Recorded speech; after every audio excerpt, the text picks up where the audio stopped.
Hello dear students, कैसे हो सभी लोग। लास्ट क्लास में हम लोगों ने फंक्शन ऑफ टू वेरिएबल की लिमिट नाम का टॉपिक पढ़ा था। मतलब फंक्शन ऑफ टू वेरिएबल मतलब है हमारे पास दो चरों वाले जो भी फलन होते हैं उनकी सीमा कैसे निकाली जाती है, किस तरीके से लिमिट चेक की जाती है, वो हमने लास्ट क्लास में चेक कर लिया था। अब हम उसी सीरीज को आगे बढ़ाते हैं।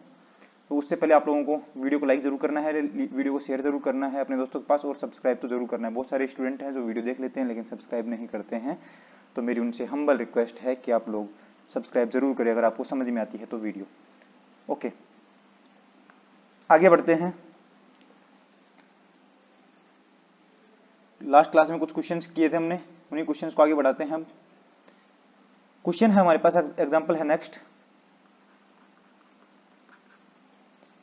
कि माना f from r square to r निम्नलिखित द्वारा परिभाषित एक फलन है। निम्नलिखित द्वारा परिभाषित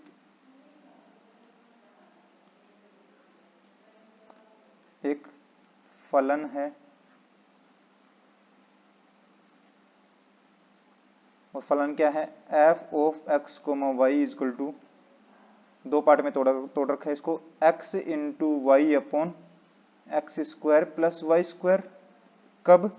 जब x कोमा वाई की वैल्यू क्या नहीं हो, 0,0 नहीं हो, और वैल्यू क्या बनेगी, 0 बनेगी। कब? जब x कोमा वाई की वैल्यू क्या बनेगी, 0,0 बनेगी। x और y की वैल्यू 0,0 लूंगा तब तो हमारे पास फंक्शन की वैल्यू क्या बनेगी, 0 बनेगी। और x कोमा वाई की वैल्यू 0,0 के अलावा कुछ भी लूंगा तो फंक्शन की वैल्यू क्या बनेगी, x into y upon x square plus y square बनेगी। ठीक है, ओके। तब हमें इसमें सिद्ध करना है, सिद्ध कीजिए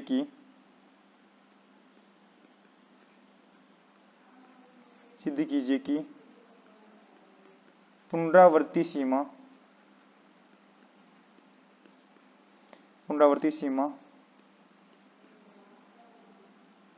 का बिंदु 0,0 पर अस्तित्व है तथा समान है,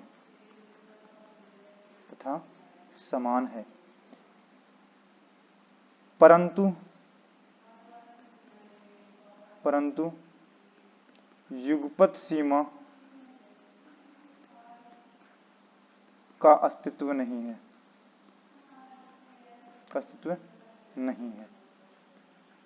इसको देखना, हिंदी इंग्लिश में लिखने की अब जरूरत है नहीं, मैं आपको समझा देता हूं, इंग्लिश मीडियम वालों को समझ में आ जाएगा कि बोला क्या है एक्चुअल में। देखो ये फंक्शन है हमारे पास, आपको इस फंक्शन से लेना देना है जो कुछ भी है। जब x, y की वैल्यू 0,0 रहेगी उस टाइम पर तो फंक्शन की वैल्यू 0 आएगी, और जब x, y की वैल्यू 0,0 नहीं रहेगी उस टाइम पर फंक्शन की वैल्यू क्या आएगी, x into y upon x square plus y square, ये वाली वैल्यू बनेगी आप लोगों की। ठीक है, तब हमें सिद्ध करना है कि पुनरावर्ती सीमा तो x 0,0 पर अस्तित्व में होती है तथा बराबर होती है। तो पुनरावर्ती सीमा मैंने बता रखा है किस तरीके से निकाला जाता है, लेकिन युगपत सीमा जो है उसका अस्तित्व नहीं है। तो सबसे पहले हम पुनरावर्ती सीमा देखते हैं।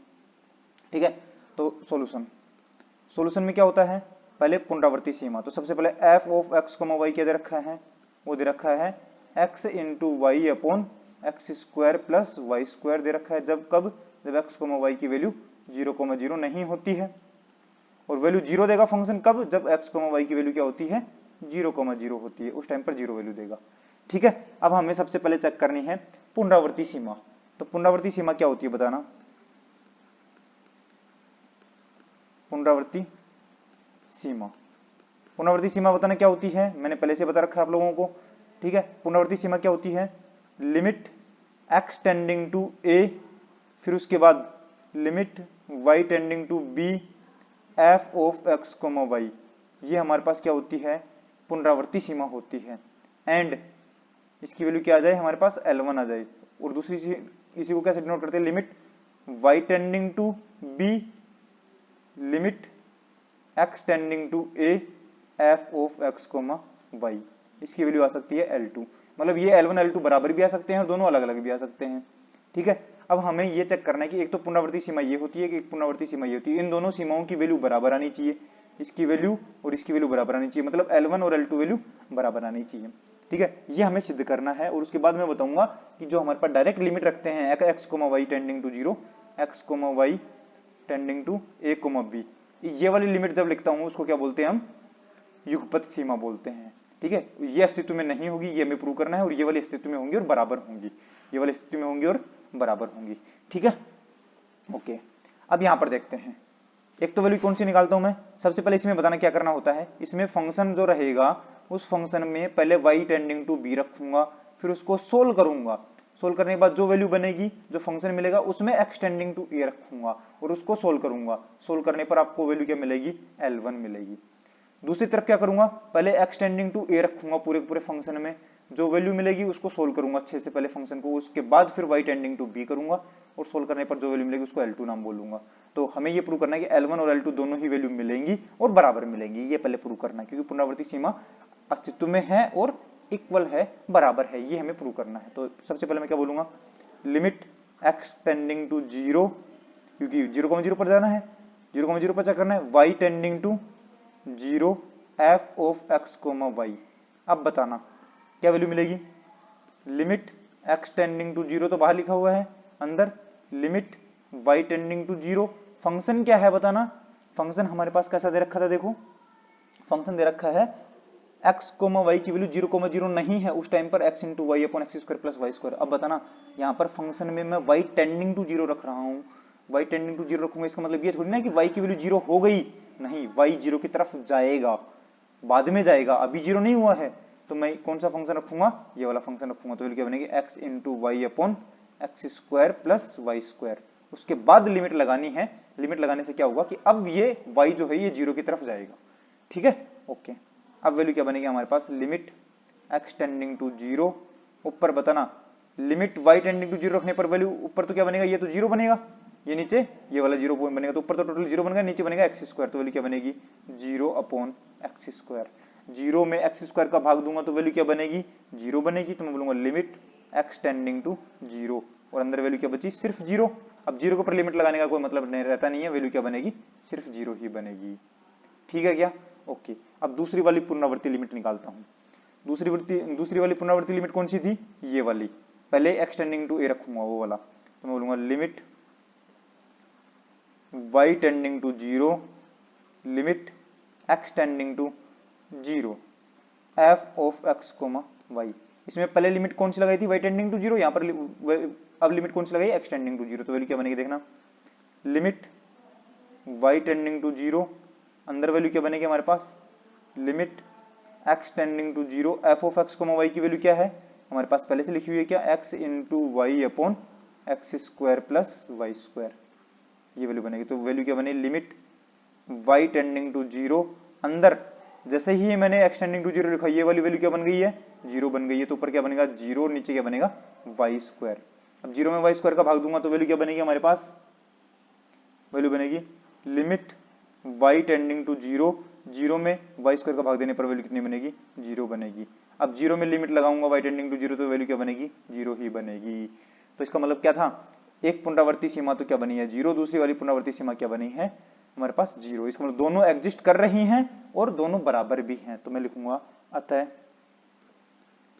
अतः दोनों पुनरावर्ती सीमा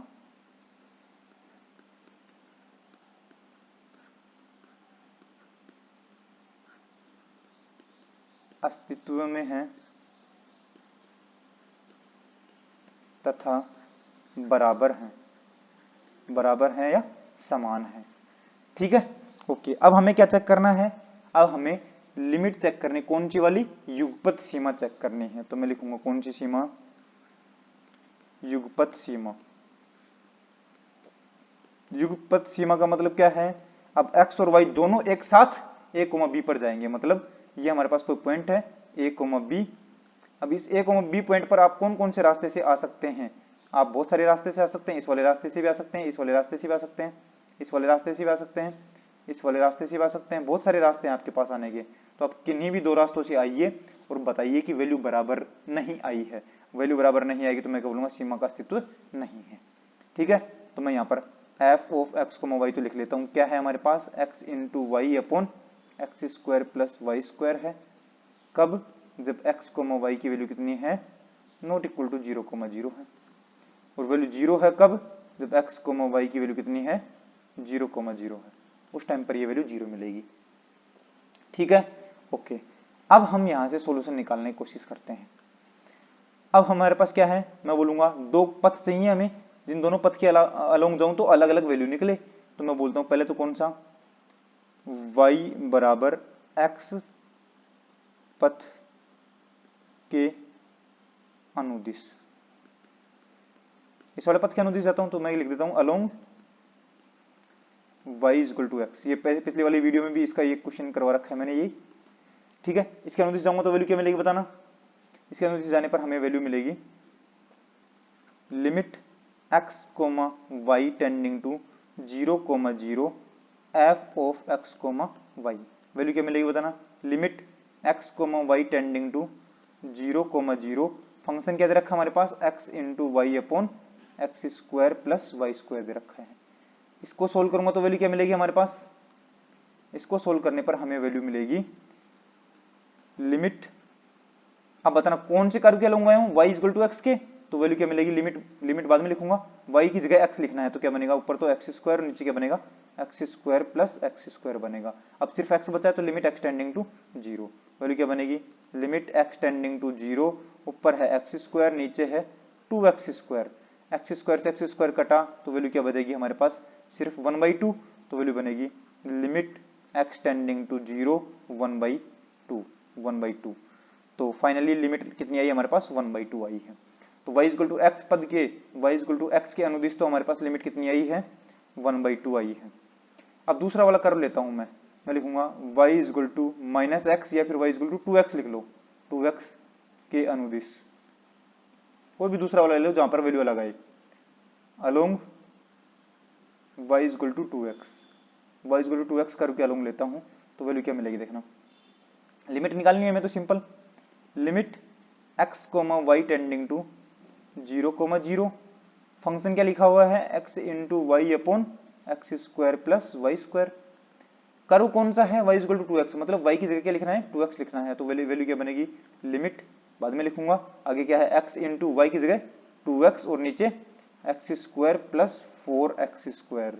तो अब सिर्फ x है तो वैल्यू क्या बनेगी x tending to 0, limit x tending to 0, ऊपर क्या बना है 2x स्क्वायर, नीचे वैल्यू क्या बनी है एक्स स्क्वायर, तो कॉमन आ गया, अंदर क्या बनेगा 1 प्लस एक्स स्क्वायर मतलब 5x स्क्वायर। तो अब हमारे पास एक्स स्क्वायर से एक्स स्क्वायर कैंसिल हो गया है, तो वैल्यू कितनी बची, सिर्फ वैल्यू हमें बनेगी लिमिट x टेंडिंग टू 0 2/5। तो आंसर कितना आया 2/5 आंसर आया है हमारा। तो y equal to x curve के अनुदिश जाते हैं तब तो वैल्यू कितनी मिलती है 1/2, y equal to x curve के अनुदिश जाते हैं तो वैल्यू कितनी मिलती है, सॉरी यहाँ पर तो 1/2 मिली है और यहाँ पर कितनी मिली 2/5 मिली है। तो दोनों कर्व के अनुदिश जाने पर हमें अलग अलग वैल्यू मिलती है, तो हम वही वापस से चीज लिखेंगे, कौन सी कि अलग अलग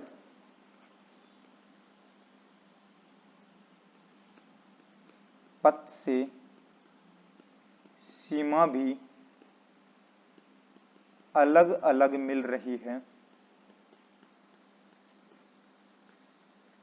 अतः सीमा का अस्तित्व नहीं है, या फिर मैं लिखता हूं अतः युगपत सीमा का अस्तित्व नहीं है, अतः सीमा पथ पर निर्भर करती है, निर्भर कर रही है,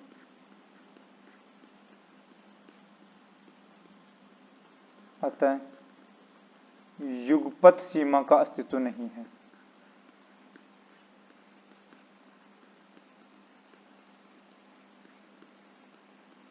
युगपत सीमा का अस्तित्व नहीं है, ये आपको चेक करना है। ठीक है, हो गया। हमारे पास एक ऐसा एग्जांपल है जिस एग्जांपल में हमने क्या किया है, पुनरावर्ती सीमा का तो अस्तित्व है, अस्तित्व भी है और दोनों कैसी हैं बराबर भी हैं, समान भी है, लेकिन युगपत सीमा का अस्तित्व नहीं है। तो अगर आपको कोई भी ऐसा क्वेश्चन पूछा जाता है कि एक ऐसे एग्जाम्पल बताइए या ऐसा उदाहरण बताइए जहां पर पुनरावर्ती सीमा का तो अस्तित्व है लेकिन युगपत सीमा का अस्तित्व नहीं है, तो आपको यही जो मैंने लिखा है यही एग्जाम्पल लिखना है। ठीक है, आगे हम और बहुत सारे एग्जाम्पल करते हैं। दो एग्जाम्पल और करते हैं, ध्यान रहे ये सारे एग्जाम्पल ऐसे हैं जो इंपॉर्टेंट हैं और आपके एग्जाम में आने लायक हैं। ऐसे ही क्वेश्चन मैं आप लोगों को करवा रहा हूं। ठीक है, नेक्स्ट एग्जाम्पल है हमारे पास, सिद्ध कीजिए कि prove that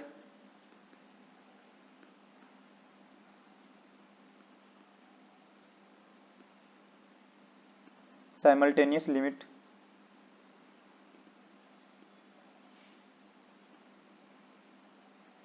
does not exist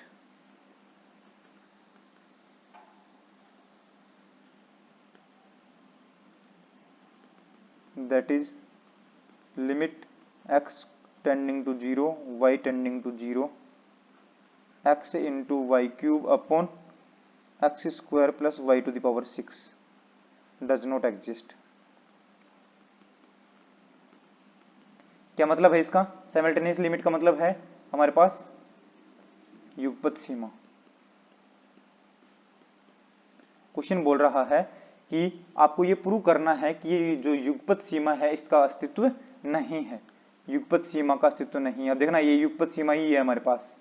अब इसको आप चाहिए x, y टेंडिंग टू 0, 0 लिख दो या फिर ये लिख दो, एक ही बात है हमारे पास तो। ठीक है, ओके। अब इसको चेक करना है हमारे पास, तो मैं बोलूंगा हमारे पास कौन से पॉइंट के पास में जा रहे हैं? 0, 0 के पास में जा रहे हैं। तो 0, 0 के पास में जाने के बहुत सारे रास्ते हैं हमारे पास। ठीक है, कोई भी एक रास्ता लो, फिर उसके बाद दूसरा रास्ता लो, दोनों से वैल्यू अलग अलग आती है तो सीमा का अस्तित्व नहीं होगा। ठीक है, अब हम सॉल्यूशन करते हैं इसका। तो दो रास्ते लेते हैं कोई भी, तो मैं सबसे पहले तो बोलूंगा f ऑफ x, y क्या है यहाँ पर? ये हमारे पास है x into y cube upon x square plus y की पावर 6 है, यही है। a की वैल्यू कितनी है? 0 है। b की वैल्यू कितनी है? 0 है। अब आगे बढ़ते हैं, कोई भी एक कर्व लेते हैं पहले। कौन सा कर्व लेते हैं? मैं बोलता हूं y इक्वल टू एक्स के अनुदिश, y इक्वल टू एक्स के अनुदिश मतलब y इक्वल टू एक्स के along, along y equal to x, along y equal to x. तो वैल्यू क्या बनेगी बताना, यहाँ पे वैल्यू बनेगी हमारे पास limit x, y tending to 0, 0 f of x, y क्या है? x into y cube upon x square plus y to the power 6। ये वैल्यू क्या बनेगी? लिमिट, अब यहां पर y की जगह क्या रखना है? हमें x रखना है, तो वैल्यू क्या बनेगी? x into x cube upon नीचे क्या बनेगा? X square plus x to the power 6। अब यहां पर सिर्फ और सिर्फ x बचा है तो x टेंडिंग टू 0 लिमिट मिलेगी। ठीक है, आगे चेक करते हैं अब इसको। अब लिमिट क्या मिलेगी बताना? ऊपर तो क्या है? x की पावर 4 है, लिमिट x टेंडिंग टू 0, ऊपर x की पावर 4, नीचे है x square plus x to the power 6। अब कुछ कॉमन आ रहा है वो कॉमन ले लो, limit x tending to 0, x to the power 4 upon x square, नीचे से कॉमन आएगा तो वैल्यू क्या बनेगी? 1 plus x to the power 4, ये बनेगा। अब एक्स स्क्वायर से एक्स की पावर 4 कटेगा तो एक्स की पावर 2 ऊपर बचेगा, और वैल्यू क्या बचेगी फाइनली हमारे पास? लिमिट x टेंडिंग टू 0, ऊपर बचेगा एक्स स्क्वायर और नीचे बनेगा हमारे पास 1 plus x to the power 4। जैसे ही लिमिट x टेंडिंग टू 0 रखोगे ये वैल्यू तो क्या बन जाएगी? 0। ये वाली भी क्या बनेगी? 0। तो ऊपर क्या बनेगा? ऊपर 0 नीचे 1, तो 0/1 क्या बनेगा हमारे पास? 0। तो लिमिट कितनी आई? 0 आई है। ठीक है, एक साइड से जाने पर तो हमें लिमिट क्या मिली है? 0 मिली है। अब दूसरा वाले और एक नया पथ लेते हैं। अब पथ कैसे लेते हैं? पथ ऐसे लेते हैं हम कि जो हमारे पास फंक्शन है इसकी डिग्री लगभग लगभग बराबर बन जाए। ऊपर देखना x की पावर 1 है, y की पावर 3 है, तो टोटल डिग्री कितनी हो गई? 4 हो गई। नीचे देखना ये एक्स स्क्वायर है और ये एक्स की पावर 6 है, अगर मल्टीप्लाई में होते तो ये टोटल कितनी पावर बन जाती है? एक्स की पावर 8 बन जाती, यानी पावर 8 बन जाता। अब यहाँ पर देखना टोटल मिलाकर के तो पावर कितनी है? 8, और यहाँ पर टोटल मिलाकर इसकी तो पावर 2 है, इसकी पावर 6 है, अलग अलग पावर है ये तो मैं बोलूंगा ऊपर और नीचे पावर अगर बराबर कर देता हूं, तो ऐसे हमें सोचना है कि ऊपर नीचे बराबर करने की कोशिश करनी है पावर को। तो मैं बोलूंगा कौन सा कर्व लेना है बताना? अगर x की जगह मैं ये लिख दूं, x की जगह वाई स्क्वायर लिख दूं, तो या फिर x की जगह वाई क्यूब लिख दूं तो चल जाएगा? ठीक है, चल जाएगा ना। या फिर मैं वाई क्यूब की जगह x लिख दूं, वाई क्यूब की जगह x, तो चल जाएगा। तो मैं बोलूंगा कि y cube is equal to x के अनुदिश, के अनुदिश मतलब along y cube is equal to x. इस कर्व के अनुदिश जाना है हमें, तो क्या वैल्यू मिलेगी देखना, limit x tending to 0 y tending to 0 x into y cube upon x square plus y की पावर 6। वैल्यू क्या बनेगी, लिमिट y की जगह वाई क्यूब की जगह क्या रखना है, x रखना है, तो वैल्यू क्या बनेगी x into x, y cube की जगह x अपॉन नीचे एक्स स्क्वायर और y की पावर 6 है, मतलब इसको क्या लिखता हूँ, y की पावर 6 को मैं y की पावर 3 की पावर 2, तो मतलब ये क्या बनेगा, एक्स स्क्वायर बनेगा। सही बात है, तो ये बन गया प्लस का बीच में, ओके। और लिमिट क्या बचेगी, x टेंडिंग टू 0 बनेगी। अब वैल्यू क्या है, लिमिट x टेंडिंग टू 0, ऊपर क्या है एक्स स्क्वायर, नीचे क्या है 2 इंटू एक्स स्क्वायर है, तो एक्स स्क्वायर से एक्स स्क्वायर कट गया, तो वैल्यू क्या बचेगी, सिर्फ 1/2, तो वैल्यू क्या बनेगी हमारे पास, लिमिट x टेंडिंग टू 0 और 1/2। अब 1/2 पर लिमिट लगाने पर हमें वैल्यू क्या मिलेगी, 1/2 ही मिलेगी। अब देखना, एक तरफ तो एक कर्व से जाने पर तो हमें क्या लिमिट मिली है, एक कर्व से जाने पर तो हमें लिमिट मिली है 0, और दूसरे कर्व से जाने पर हमें लिमिट कितनी मिली है, 1/2। तो मैं बोलूंगा अलग अलग कर्व पे हमें अलग अलग वैल्यू मिल रही है, तो क्या बोलेंगे, सीमा का अस्तित्व नहीं है। तो मैं बोलूंगा लिमिट डिपेंड्स ऑन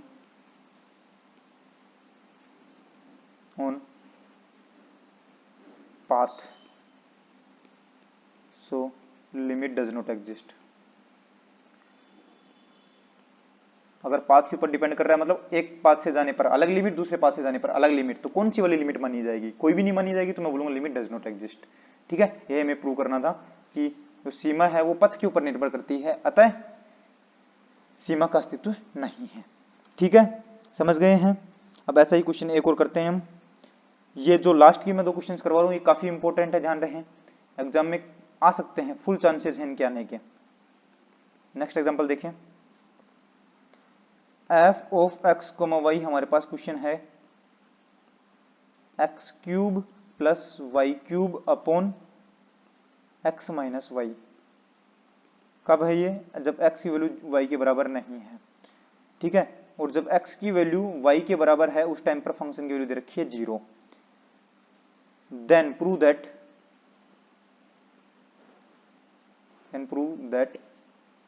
देन हमें प्रूव करना है, prove that limit x tending to 0 y tending to 0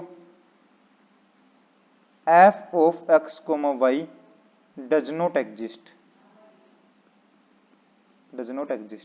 ये हमें प्रूव करना है। मतलब इसकी लिमिट जो है वो युगपत सीमा जो है उसके बारे में प्रूव करना है कि वो एग्जिस्ट नहीं करेगी। अब देखना सारे क्वेश्चन ऐसे आ रहे हैं हमारे पास, युगपत सीमा अस्तित्व में नहीं होगी, युगपत सीमा अस्तित्व में नहीं होगी, ऐसा क्वेश्चन आ रहे हैं। ठीक है, तो अब हम सोल्व करते हैं इसको।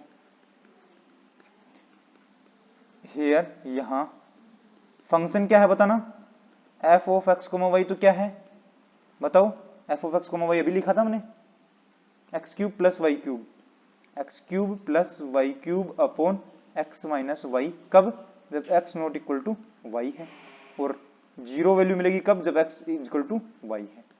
a की वैल्यू कितनी दे रखी है 0, और b की वैल्यू कितनी दे रखी है 0। अब हमें युगपत सीमा निकालनी है अलग अलग कर्व के रेस्पेक्ट में। तो सबसे पहले मैं एक कर्व लेता हूं, ठीक है।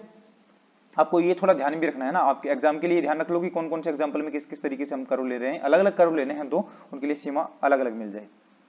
तो सबसे पहले मैं बोलता हूं y इक्वल टू एक्स के अनुदिश, y equal to x minus x square के अनुदिश, एक्स माइनस एक्स स्क्वायर के अनुदिश along y equal to x minus x square. तो लिमिट क्या मिलेगी बताना, limit x tending to 0 y tending to 0 f of x y क्या है, x cube plus y cube upon x minus y. बताना limit क्या मिलेगी, लिमिट आगे एक्स क्यूब की जगह एक्स क्यूब, वाई क्यूब की जगह एक्स माइनस एक्स स्क्वायर की पावर 3 अपॉन नीचे क्या बनेगा, एक्स की जगह एक्स और वाई की जगह एक्स माइनस एक्स स्क्वायर। ये बनेगा, ब्रैकेट जरूर लगाना है वरना माइनस प्लस का गड़बड़ आ जाएगी आप लोगों के सामने। और अब x बचा है यहाँ पर, तो x टेंडिंग टू क्या बनेगा 0। वैल्यू क्या बनेगी, लिमिट x टेंडिंग टू 0, ऊपर क्या बनेगा x क्यूब, यहाँ से कॉमन ले लिया और यहाँ से x बाहर निकालूंगा तो बाहर कौन आएगा, x क्यूब आएगा। तो वैल्यू क्या बनेगी, यहाँ से तो 1, यहाँ से तो 1, और यहाँ से क्या बनेगा प्लस 1 या फिर आप इसको थोड़ा अगर डिफिकल्टी आ रही है तो ऐसे कर लेना, थोड़ा एक स्टेप और बढ़ा देता हूं मैं। ये तो एक्स क्यूब है, एक्स क्यूब प्लस यहां से एक्स को बनाएगा तो क्या बनेगा, एक्स क्यूब बाहर और अंदर क्या बचेगा 1 माइनस एक्स का पावर 3 अपॉन नीचे क्या बनेगा x minus x plus x square. जो वैल्यू कट पा रही है उसको काट लो, x से x कट जाएगा तो वैल्यू क्या बचेगी हमारे पास, वैल्यू बनेगी हमारे पास लिमिट x टेंडिंग टू 0, ऊपर बनेगा x क्यूब कॉमन लोगे तो यहां से तो क्या बनेगा 1 प्लस यहां से x क्यूब चला जाएगा तो वो बचेगा कौन 1 माइनस एक्स की पावर 3 अपॉन नीचे क्या है एक्स स्क्वायर है। अब एक्स स्क्वायर से एक्स की पावर क्यूब कटेगा तो सिर्फ एक्स बचेगा, ठीक है। अब लिमिट लगानी है हमें तो वैल्यू क्या बनेगी, limit x tending to 0 x into 1 plus 1 minus x to the power 3 upon 1, ये बना। अब इसकी वैल्यू तो क्या है 1, ये क्या है 1 माइनस 0 मतलब 1, तो 1 प्लस 1 क्या बन जाएगा 2, और 2 को मैं अगर 0 से मल्टीप्लाई करूं तो वैल्यू क्या बन जाएगी सारी सारी 0, तो लिमिट कितनी आई 0 आई, ठीक। अब दूसरा कर्व लेता हूं मैं, दूसरा कर्व लेता हूं, कोई कर्व लेता हूं मैं y equal to x minus x cube के अनुदिश, के अनुदिश। अब ऐसा क्यों लिया है, क्योंकि देखो नीचे अगर हमारे पास एक x और बच जाए, नीचे यहां पर x बच जाए तो x से x भी कट जाएगा, ठीक है, तब हमारे पास वैल्यू क्या बचेगी, सिर्फ यही बचेगी। इस वजह से मैं ये ले रहा हूं, ठीक है, ताकि नीचे एक x और बच जाए, ओके, ठीक है। अब इसके अनुदिश लेता हूं तो वैल्यू क्या बनेगी बताना, limit x tending to 0 y tending to 0 x cube plus y cube upon x minus y, तो लिमिट कितनी मिलेगी, लिमिट एक्स क्यूब की जगह x cube plus y cube की जगह क्या लिखूंगा एक्स माइनस एक्स क्यूब की पावर 3 अपॉन एक्स की जगह एक्स और माइनस वाई की जगह क्या लिखना है एक्स माइनस एक्स क्यूब लिखना है, और एक्स टेंडिंग टू 0। अब लिमिट बताना क्या बनेगी, लिमिट एक्स टेंडिंग टू 0, ऊपर क्या है एक्स क्यूब प्लस यहां से एक्स बाहर निकलेगा तो क्या बनेगा एक्स क्यूब बाहर और अंदर क्या बनेगा 1 माइनस एक्स स्क्वायर की पावर 3 अपॉन नीचे क्या बनेगा x minus x plus x cube, ये बनेगा क्या, हाँ जो वैल्यू कट रही है उसको काट दीजिए, ये कट गया है वैल्यू, ठीक है। अब हम आगे क्या लिखेंगे, लिमिट x टेंडिंग टू 0, यहां से एक्स क्यूब कॉमन लेता हूं तो क्या बनेगा एक्स क्यूब, तो यहां से तो सिर्फ बचा 1 प्लस यहां से एक्स क्यूब चला गया तो कौन बचेगा 1 माइनस एक्स की पावर 1 माइनस एक्स स्क्वायर की पावर क्यूब, ये चलेगा।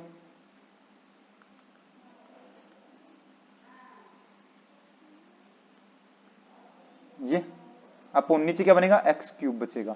अब देखना जो हमने कोशिश करनी थी एक्स क्यूब से एक्स क्यूब कट गया है तो वैल्यू कितनी बचेगी, अब वैल्यू बचेगी हमारे पास लिमिट एक्स टेंडिंग टू 0, ऊपर तो क्या बनेगा 1 प्लस 1 माइनस एक्स स्क्वायर की पावर 3 अपॉन 1, ये बचेगा क्या, हाँ। अब जैसे ही लिमिट रखूंगा, लिमिट एक्स टेंडिंग टू रखूंगा मैं, लिमिट एक्स टेंडिंग टू 0 रखूंगा तो वैल्यू क्या बनेगी 1 प्लस 1 माइनस 0, तो वैल्यू क्या बनेगी हमारे पास 2 अपॉन 1, और 2 अपॉन 1 क्या बनता है 2 बनता है, ठीक है। अब देखना हमारे पास क्या मिला है, इस कर्व के अनुदिश तो हमें वैल्यू क्या मिली है 0 लिमिट आई है, दूसरे कर्व के अनुदिश हमें कितना मिला है 2 वैल्यू आई है, इसका मतलब अलग अलग कर्व के अनुदिश अलग अलग वैल्यू मिली है क्या, हाँ जी। तो मैं बोलूंगा कि जो भी वैल्यू आ रही है हमारे पास वो पथ पर निर्भर करती है, तो मैं बोलूंगा लिमिट, हिंदी मीडियम वाले लिख लेना, मैं हिंदी में बोल दूंगा, ठीक है, लिमिट